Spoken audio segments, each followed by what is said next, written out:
We must look at ourselves through the eyes of history, as they have taken our future and shackled us to the present. Most of our food comes from a world away. It doesn't take very much to clog up the roots of commerce. One bad line of code and the internet is gone. Most people do not know how to farm their own food. We're so reliant on foreign powers. We kind of joke and laugh that they've stolen another few billion, a few hundred billion, a few trillion. Mental numbers. Dynasties of money just being launched into different countries. People we have no idea, nothing in common with. Our own people starving and dying in the streets. But why don't you help them? I have nothing. I am a breath away from being right there with them. But I just have not given up the fight. You must always rise and stand. They want you down, beaten and broken. They'll stomp you into mush, fertilize the soil with your corpse. They don't care.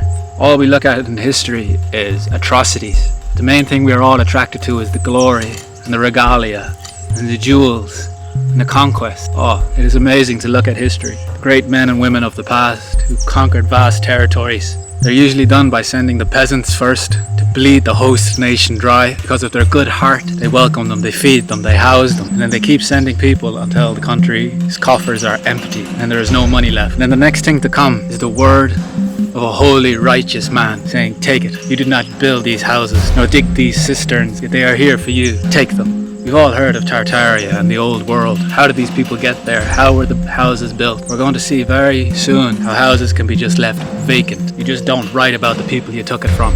And so quickly it can be forgotten. A couple of famines, one famine, lining people against the wall. It only takes a generation or two for it to be forgotten. Most of us are brought up through an education system that was written by one man not long ago. And we are just to take that as the word. And that's what happened. I can't imagine how many kings and emperors and great, tall, righteous people have just been not written about. Didn't happen. I'd say it happens far more frequently than we are ever told. It's time we take back what is ours. And that is our autonomy. Have a community. My grandparents just had their community. They all helped each other. One person grew the barley and the wheat and the corn and the potatoes. The other person grew the cabbage and the lettuce, and they all helped each other and they all fed each other. There was a co-op and they all brought their food there. Now that doesn't seem to be worthwhile unless you can have 10 billion acres of land and grow crops for everybody and make it gazillion pounds and euros and 10 tons of gold. Otherwise, why bother doing anything? If you're going to log trees, you have to log the entire country. If you're going to dig for minerals, you have to dig up the entire country. No one's just doing anything for the community and themselves. You don't need this money thing. Money used to just be like,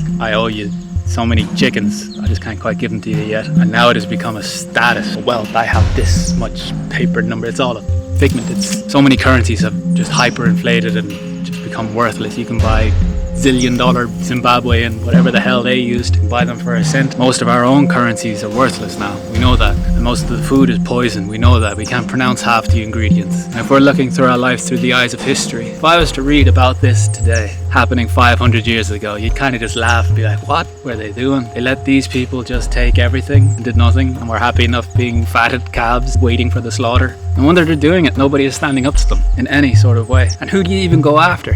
You can't just go out swinging punches at strangers. There's nobody actually there. They're all phantoms. The only thing we can do is better ourselves every day and do what we can to make the better world start with us.